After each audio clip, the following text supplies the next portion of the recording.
Mga kapatid, alam kong ang pinakamahirap tanggapin sa yugto ng buhay ng isang tao ay ang kamatayan. Marami sa atin ay sobrang kalungkutan ang nadarama.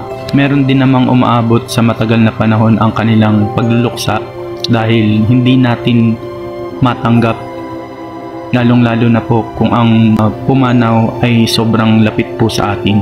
Pero mga kapatid, meron po tayong mga talata po sa Biblia na maaaring makatulong po sa atin para mapawi ang bigat ng ating nararamdaman sa mga pagkakataong meron po tayong mahal sa buhay na pumanaw. Ito po ang mga salita ng Diyos na pwede po nating panghawakan para makapagbigay sa atin ng pag-asa.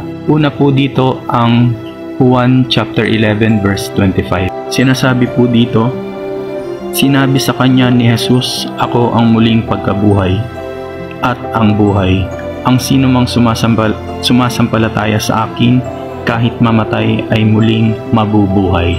Ayon po dito mga kapatid, sinasabi po dito na ang sino mang sumampalataya sa Diyos, kahit mamatay ay muling mabubuhay. Kinakailangan lang po natin na tanggapin ang Diyos na ating tagapagligtas. Pagsisihan po natin ang ating mga kasalanan, sumunod po tayo sa utos ng ating Panginoong Diyos. Kahit pa tayo ay mamatay dito po sa mundong ibabaw, ay kaya niya po tayong muling buhayin. At hindi lang basta buhayin, kundi bigyan ng buhay na walang hanggan at makapiling siya sa kanyang kaharian.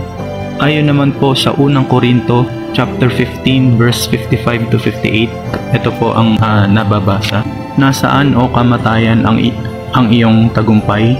Nasaan o kamatayan ang iyong kamandag? Ang kamandag ng kamatayan ay ang kasalanan at ang kapangyarihan ng kasalanan ay nagmumula sa kautusan. Magpasalamat tayo sa Diyos na nagbibigay sa atin ng tagumpay sa pamamagitan ng ating Panginoong Hesukristo. Kaya nga mga minamahal kong kapatid, magpakatatag kayo at huwag matinag.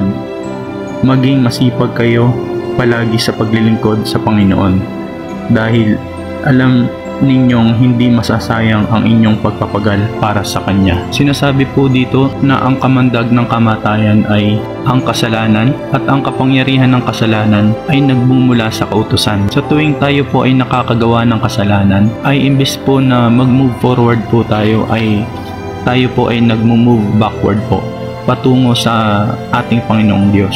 Nadidelay po ang sana na dire-diretso lang po na pagpunta po natin sa Panginoong Diyos. Kaya nga mga kapatid, naway iwasan na po natin ang paggawa ng kasalanan. Ngunit kung tayo naman po ay hindi natin maiwasan na tayo po ay makagawa ng kasalanan, ay meron po tayong inisyatibo na humingi ng tawad sa Panginoon at na siguraduhin po natin ang ating paghingi ng kapatawaran ay sincero at hindi na po natin uulitin ang ating mga kasalanang nagawa. Sinabi rin dito na marapat lang po tayo magpasalamat sa Diyos sa lahat ng ating tagumpay sa pamamagitan ng Panginoong Hesukristo. Gaya na lang ng katagumpayan ni Jesus nung tinubos niya po tayo sa krus ng Kalbaryo na ang kapalit ay ang kanyang kamatayan. At sinasabi din po dito, mga minamahal kong kapatid, tayo ay magpakatatag at huwag matinag. Ipagpatuloy lang natin ang ating kasipagan sa paglilingkod sa Panginoon dahil hindi masasayang ang ating pagpapagal o pagsisipag para sa kapurihan ng ating Panginoong Hesukristo. At sinasabi naman po sa unang Tesalonica chapter 4, 13 to 18, ito po ang nababasa. Ang pagbalik ng Panginoon.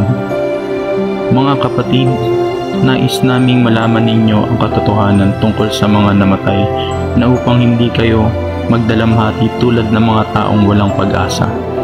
Dahil naniniwala tayong si Jesus ay namatay at muling nabuhay, naniniwala din tayong bubuhayin ng Diyos upang isama kay Jesus ang lahat ng mga namatay na sumasampalataya sa Kanya. Ito ang tinuturo ng Panginoon na sinasabi namin sa inyo. Tayong mga nabubuhay pa at natitira pa hanggang sa pagparito ng Panginoon ay hindi mauuna sa mga namatay na. Sa araw na iyon ay maririnig ang tinig ng arkanghel at ang tunog ng trumpeta ng Diyos. At ang Panginoon mismo ay bababa mula sa langit na sumisigaw. At ang mga namatay na sumasampalataya kay Kristo ay bubuhayin muna. Pagkatapos tayo namang mga buhay pa at natitira ay titipunin sa alapaap kasama ng mga binuhay upang salubungin ang Panginoon sa himpapawid. Sa gayon, makakapiling natin siya magpakailanman. Kaya nga palakasin ninyo ang loob ng bawat isa sa pamamagitan ng mga salitang ito. Sinasabi naman po sa unang Thessalonica chapter 4 verse 13 to 18 ang katotohanan tungkol sa mga namatay upang hindi tayo magdalamhati tulad ng mga taong walang pag-asa o sa mga taong inaakala nila na dito na sa kamatayan sa mundong ibabaw ang ating katapusan. Sinasabi din dito na kung si Jesus ay namatay at muling nabuhay, ay kailangan nating magtiwala na tayo din ay bubuhayin ng Panginoong Diyos upang isama sa kaharian kapiling ang ating Panginoong Hesukristo kasama ang mga namatay na sumasampalataya sa Kanya.